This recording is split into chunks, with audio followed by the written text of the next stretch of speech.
राम राम भाभी जी। तेरी 2 बार राम राम।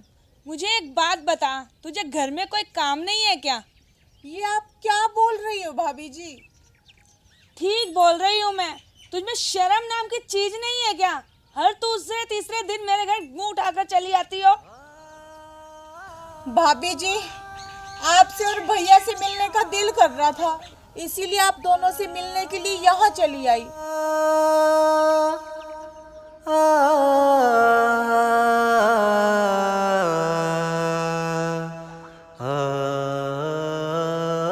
इधर आ तू।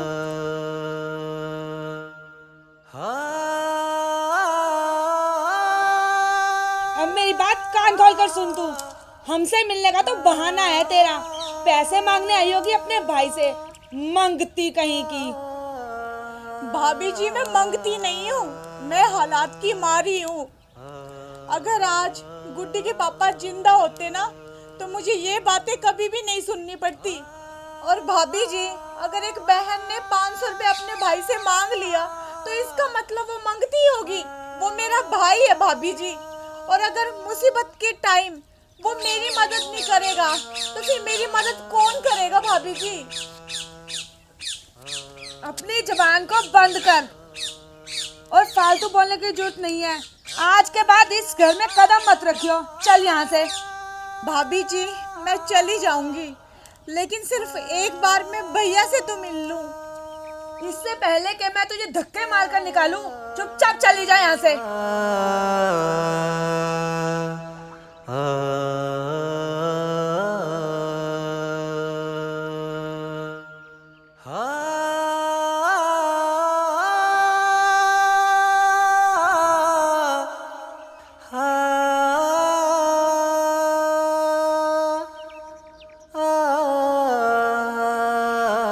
अरे बहन कमला, तू कब आई और तू कहाँ जा रही थी? बस भैया, आपको देख लिया ना, इतना ही काफी है। अब मैं वापस अपने घर जा रही हूँ भैया। अरे अरे कमला, तू रो क्यों रही है? तेरी भाभी ने कुछ कहा क्या तुझे? नहीं भैया, भाभी ने कुछ नहीं कहा। आप ये सब बातें छोड़िए। अच्छा ये बताइए कि आप ठीक तो है ना, और आपका काम धंधा कैसे चल रहा है? हाँ, मैं बिल्कुल ठीक हूँ और मेरा काम बिल्कुल मस्त चल रहा है।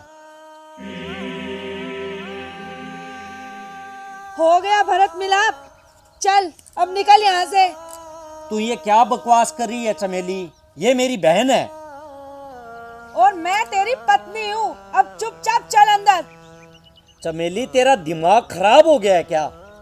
दिमाग मेरा नहीं, तुम्हारा खराब हो गया है। इसे घर से निकालते हो या फिर मैं जाऊँ? अरे चमेली, तू घर से क्यों जाएगी? ये घर तो तेरा ही है।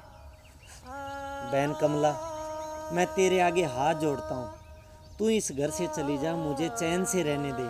और सुन, कभी वापस इस घर में नहीं आना।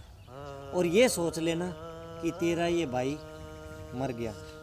नहीं भैया, आप ऐसा मत बोलिए, मैं खुद ही इस घर से जा रही हूँ।